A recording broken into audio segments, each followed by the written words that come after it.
Man, it's been a while, hasn't it? Been over half a year since I did the first 3 volumes. I suppose it's about time to jump into the Metal Virus arc, now's as good a time as any. Normally at the beginning of those reviews, I usually give a little background info before discussing the thing I'm looking at, but I already talked about the stuff with Archie and that whole thing, and I don't really want to be redundant. The quick notes version is that Archie made Sonic comics for a long time, Ken Penders happened, and then everything went to shit. I know some people find it frustrating that Ken Penders is brought up whenever Archie is being talked about, but it's kind of hard not to bring him up when he's pretty much the sole reason why everything went wrong. Why Sega won't use characters from that series, why it got a reboot in the first place. Maybe one day I'll give the Archie comics a proper look, but that won't be for a very long time. Like, maybe I'll get into it before the Earth crashes into the sun, but I make no promises. The only other thing to really note here is that the storyline we'll be looking at was actually planned for Archie a long time ago by Ian Flynn, the lead writer, but the comic series got canceled before he could introduce it, so when IDW Publishing took over, I suppose Ian saw his chance and worked the plot into this new story instead. Alright, let's get into this. The first issue starts off with Sonic relaxing on a beach when suddenly Tails shows up and tells Sonic that one village Mr. Tinker, Dr. Eggman, was in is now in danger, via a note that was left stating that the most brilliant doctor has returned. So Sonic decides to go check it out. He arrives at the village and the ones causing a ruckus are Ruff and Tumble. Ruff even has a spiffy new tail, which is more evidence to suggest that Dr. Eggman is truly back. They end up beating the two, but before they can get them to spill any beans of anything really, they get portaled away. Meanwhile, we see Dr. Eggman and Dr. Starline, a character who was introduced in the last volume, working together on some kind of new invention, which is like a liquid metal that can turn anything it touches metallic, and it can spread to any other organic creature by just simply touching them. They also establish here that Dr. Starline has something called the warp topaz, which as the name suggests can warp him anywhere, and was how he was able to find Dr. Eggman so quickly. In the next issue, we jump ahead a little bit and we see Sonic and Silver traveling in some tundra location. Since Silver got a lead that something was going on down here, they find robots moving through a portal, seemingly getting rid of evidence in an Eggman bunker, and that's when these two finally meet Dr. Starline. We have a battle between these three with Metal Sonic included, and of course Sonic comes out on top. He gets Starline to tell them the access code to the bunker, but it turns out it's a trap and causes both Sonic and Silver to detonate inside. Starline celebrates, but it's quickly short-lived as Dr. Eggman is furious and just chokes him out. He tells him that Sonic is not just someone to kill. Eggman wants to prove to Sonic that he is superior, that he can truly beat him. I have to say, I really like this portrayal of Eggman. He can still be goofy at times, but he's also still legitimately threatening. If I was in Dr. Eggman's presence, I would probably laugh my ass off before he shoots me with a gun. Eggman lets Starline live since Sonic and Silver did manage to survive the explosion because of Silver's telekinesis, put up a barrier and all that, but Silver still managed to get himself hurt pretty badly, leaving him out of commission for a while. Since Sonic and Amy now know for certain that Eggman is back, they have a plan to locate him by heading to one of his old abandoned bases and trying to lead him there. They head to this crater where Amy talks about how it was a massive counterattack and they lost a lot of good people. People fucking died. We head down there and Sonic and Amy get ambushed by Ruff and Tumble with his giant take with a drill, because that worked so well for Eggman in the past. Predictably, they get defeated, but they have a backup plan. Eggman gave them these packs to use in a state of emergencies. As it turns out, this stuff is just the metal sludge that gives you the virus, fully infecting them both. I know I just dunked on Eggman for lending them the drill machine 2 seconds ago, but thinking about it, he probably did that intentionally since he wanted these guys to get infected, so setting them up for failure was definitely intentional. Anyway, Sonic and Amy fight them, but they regenerate any damage very quickly, and while fighting them, Sonic gets infected, so he decides to just drop them in the pit for the time being. Eggman, seeing Sonic is fully infected, deems his invention as a success, and he goes out to begin his plan by barfing all over the city that gave him hospitality all that time ago. What a dick. This causes everyone to get infected, and they all start to sprawl out to spread the metal virus. Meanwhile, Sonic is back home getting tests done by Tails. His fast speed seems to have cleared away the virus, but it ends up not being the case. It just pushed it back for the time being. With Sonic infected and the virus spreading, things are starting to look pretty bad for everyone. And that's the end of Volume 1. Most of this one was pretty much just setting up the main arc that the next few volumes will be following, being the metal virus. Just establishing a whole lot of plot points that will be important in the future, like the warp topaz and all that fun stuff. They also take the time to really establish Eggman's character here in the IDW universe. These issues were more for Eggman than anything. Okay, so in this volume we see the point of view of different characters and groups from the Sonic universe and how they're dealing with the whole Zombot situation. In the first issue, we see Team Chaotix as an entire city they're residing in gets attacked by Eggman. While we have seen these characters in previous issues, this one does a better job at showing off the group and their dynamic. Vector is the strong leader of the group who's really good at thinking up strategies on the spot. Espio is a ninja and is generally great at combat, and Charmy is a B. He's also a child, and due to his own naivety, he gets himself infected, which I think is a little silly. You see this character here? Well, she got the virus, so Vector decided to block her off from the others to protect them. But later in the issue, after everything's said and done and everyone's getting on the ship, Charming decides to still go back for her. I know he's a child, but he saw how it turned out for other citizens. Why do you think this lady would be different? I think it would have been better if someone was stuck somewhere and the group had to leave them behind, since there's just no way to get to them without risking getting infected, or was just like too busy. They had to like protect the others that are already in the group, so they had to leave them behind, but the fate of the person would be undetermined. So Charming decides to go back because he believes they may still be alright. It would still be a kind of somewhat foolish decision, but it would still fit with his childlike outlook on things, without making him seem completely stupid. These issues are also when the characters really start to give Sonic shit for letting Eggman go. In the first issue here, Vector just kind of makes a quick remark about it, but they get deeper into it later. In the next issue, end up meeting Cream, her mother, and Gerbil.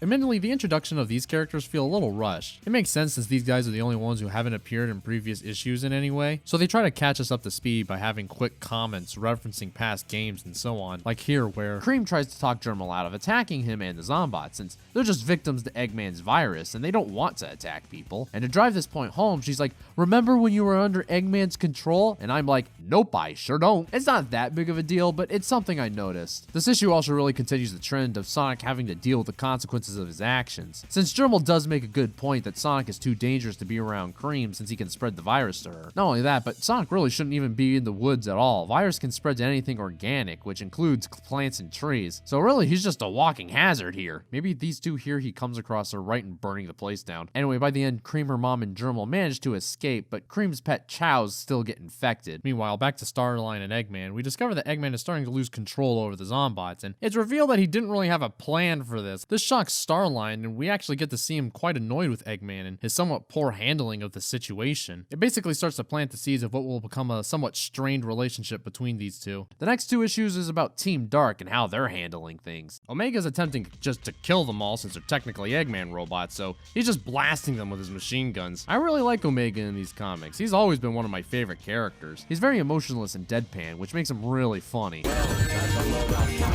Here in the comics, they really run with that concept here of him being an emotionless killing machine. Very one-track mind. He's like the robot from the movie Short Circuit, except like the complete opposite. We see Rouge trying to help the citizens and Shadow doing the same. Sonic and Shadow get in a pretty heated argument since Shadow wanted to get rid of Eggman when they had the chance, and Sonic was like, "We couldn't have possibly predict this outcome." You fucking serious? Anyway, Shadow, despite being told it's a bad idea, decides to beat the shit out of the Zombots with his bare hands. And when he gets infected, instead of running like Sonic, he's like, "Cowards don't run." Alright, I suppose we should go ahead and get into the Sega mandates that permeate throughout this series. Now, having mandates on your series isn't a bad thing. In fact, it might be useful for writers so they have a better understanding of the do's and don'ts of how to handle the characters and worlds. But then you have moments like this where the mandates are far too restricting and ultimately leads to a character remaining stagnant or uninteresting and leading them to do stupid stuff. Sega has strict mandates placed on Shadow, basically forcing him to be this constant edgy boy that's all strong and independent that don't need no man, and it ultimately leads to situations like this where Shadow acts like a dumbass because he can't really be anything else. Now, to be fair, not to put the entire blame on Sega, there was probably better workarounds for Ian to use, like having it that Shadow was already infected by the time he's arrived, simply because, like Sonic, at first he was unaware that touching him would make it spread, so he decides to fight the Zombots here recklessly since it no longer mattered, and that's when he gets overwhelmed. It's still not perfect, but it would have been better than this. There's a lot of these weird mandates, like Sonic being unable to cry. It's okay for Tails and Whisper to cry, but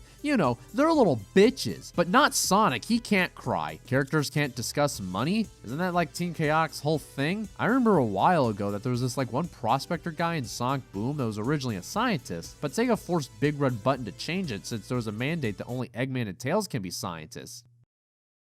Well, anyway, Shadow gets overwhelmed and infected, and for the final issue, we see Sonic and an infected Shadow fight each other. Just before Sonic meets a similar fate to Shadow, Tails and Silver comes and saves the day and gets Sonic out of there. The issue ends with Dr. Starline getting kind of frustrated with Eggman and his lack of planning and his inability to control the Zombots anymore. He begins to look up some contingency plans from previous Eggman logs and comes across this file about the Deadly Six and how they're able to control machines. He decides this is the perfect route and begins to visit the Lost Hex. And don't worry, from here on out, out, things will only get worse for Sonic and friends. Like, we're 2 volumes into this, and we don't really know how they're planning to fix any of this. And trust me, it won't be fixed for a while. We now enter volume 6, which is basically the it gets worse before it gets better part of the story. We follow 3 different points of view throughout these issues while they're happening at the same time. The first one focuses on Tails, who's trying to find a cure to the virus, while all this shit's going down outside, with Tangle and Whisper holding off the Horde so that Tails can do his thing. We also see Dr. Starline travel to the Lost Hex to get recruitment from the Deadly Six. He believes since that they can control metallic machinery, then they will be able to control the Zombots in the invasion. They agree, but of course they very much have their own agendas. As Tangle and Whisper continue fighting, Tails gathers some of the metallic sludge from outside to experiment on. Because of this, Tails actually is able to come up with a vaccine for the virus. But then one of the characters speaks up against Tails, saying that there's no way that they're going to put that in their body, and how that people are overreacting to the metal virus. In fact,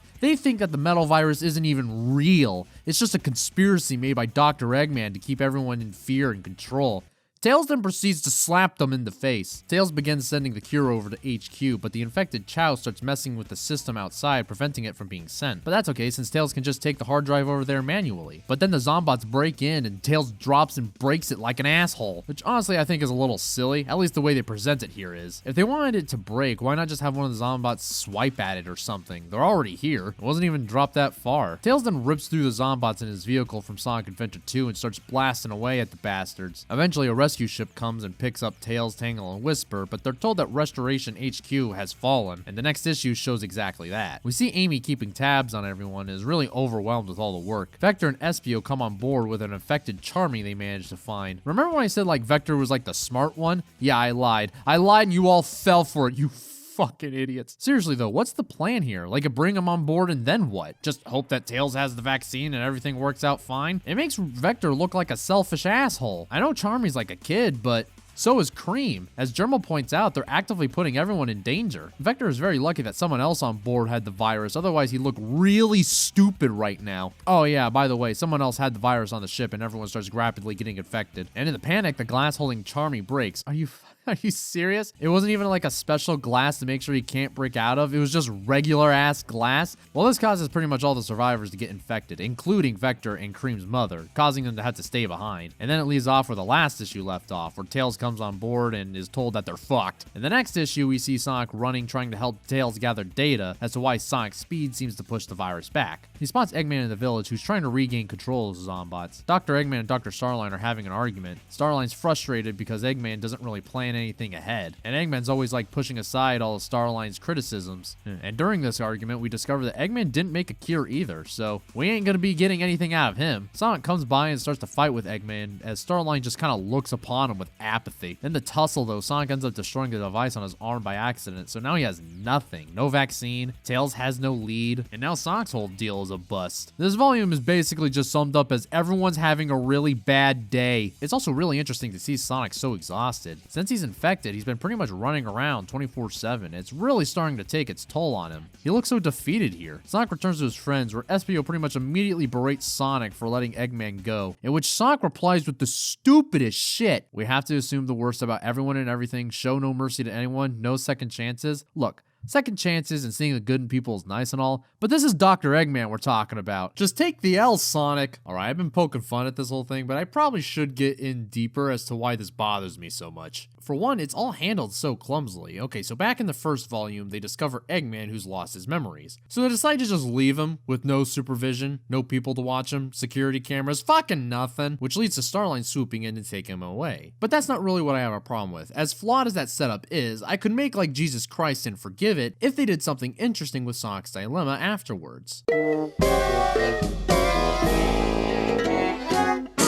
Whenever any character brings it up to Sonic, they simply bicker about it for a panel or 3, but then drop it since there's people that need saving. And after the arc is over, it's never really brought up again. It's like all these characters just forget about it. The only time they do anything interesting with it is near the end when Eggman and Sonic speak with one another and Eggman gets into Sonic's head and leaves doubt in his mind. It's good, but unfortunately one good moment doesn't really make up for the wasted potential that this dilemma could have brought. What I mean is that at any other point it's brought up, Sonic never seems to question his own actions or takes any kind of responsibility. He just tries to take the moral high ground, which is more like an immoral ditch if you ask me. It's why this specific moment with Espio bothers me so much. Espio was someone who wanted to lock Eggman away and watch over him, but was convinced by Sonic to do otherwise. And then when the metal virus hit, he lost 2 of his friends. He has every right to be upset, and yet Sonic has the gall to try to lecture him. Sonic never loses any of his friends during the arc, not Tails, not Amy, not Knuckles. Shadow's really the only one, and while Sonic may be losing a lot of sleep, I don't think this is one of the reasons why. It just kind of makes Sonic come off as like a dick. If they really wanted to do this, I think it would have been more interesting if Sonic was having his own internal conflict about this. Like he's going back and forth on whether or not he really did the right thing. Like constantly going from, hey, I couldn't control the outcome, to blaming himself for everything. It makes me question why they have this whole dilemma at all. I suppose it's interesting seeing everyone antagonize Sonic all the time, but I need a little bit more than just that. Anyway, Sonic helps people evacuate and eventually comes across Tangle, who's unfortunately infected. She tries to hold off as many Zombots as possible, but in the end, she succumbs to the virus. And after a while, Whisper reacts to this information and,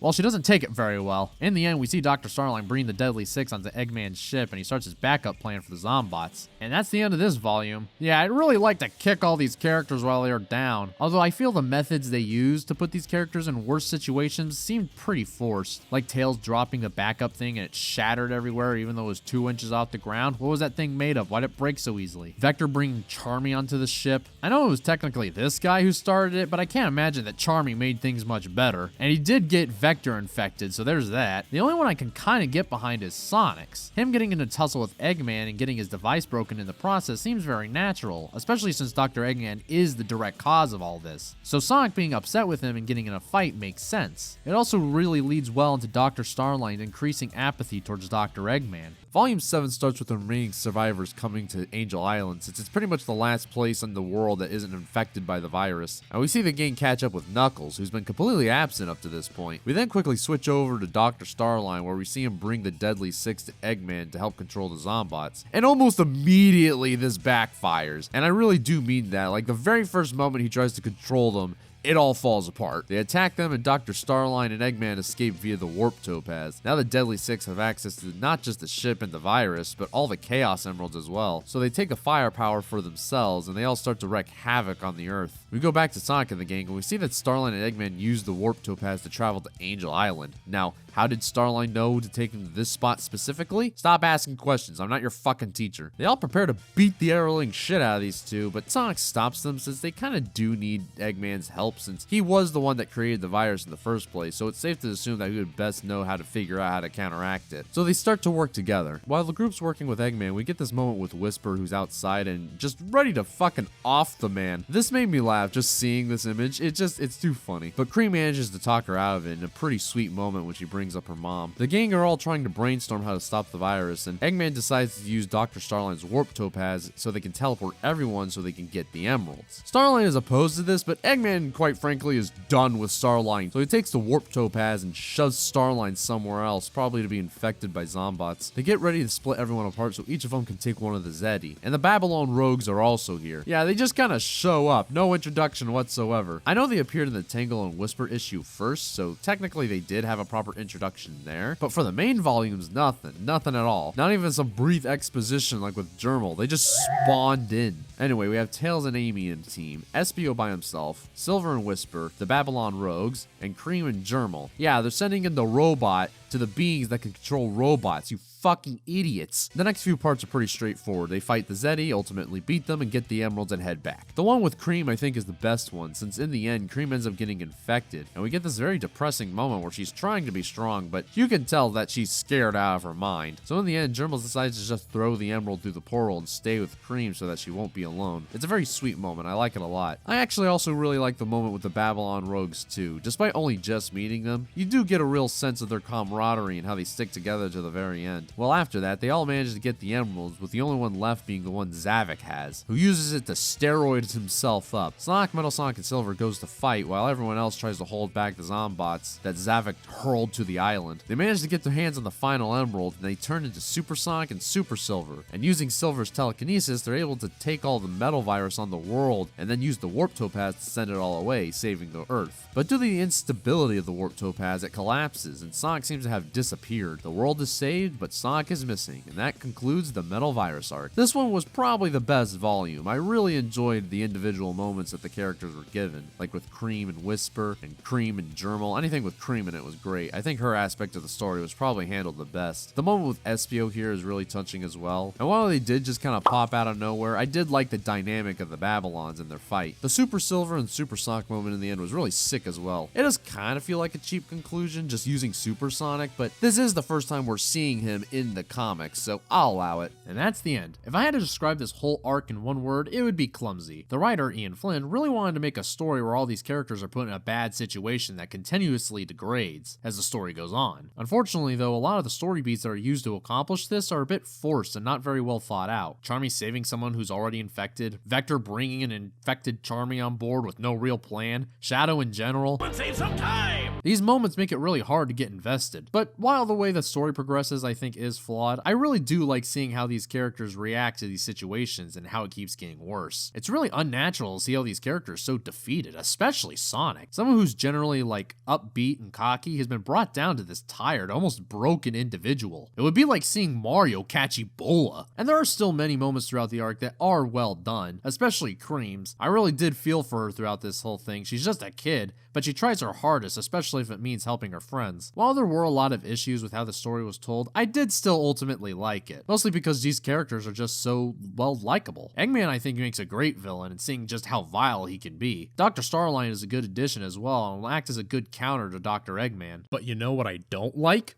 Pancreatic cancer.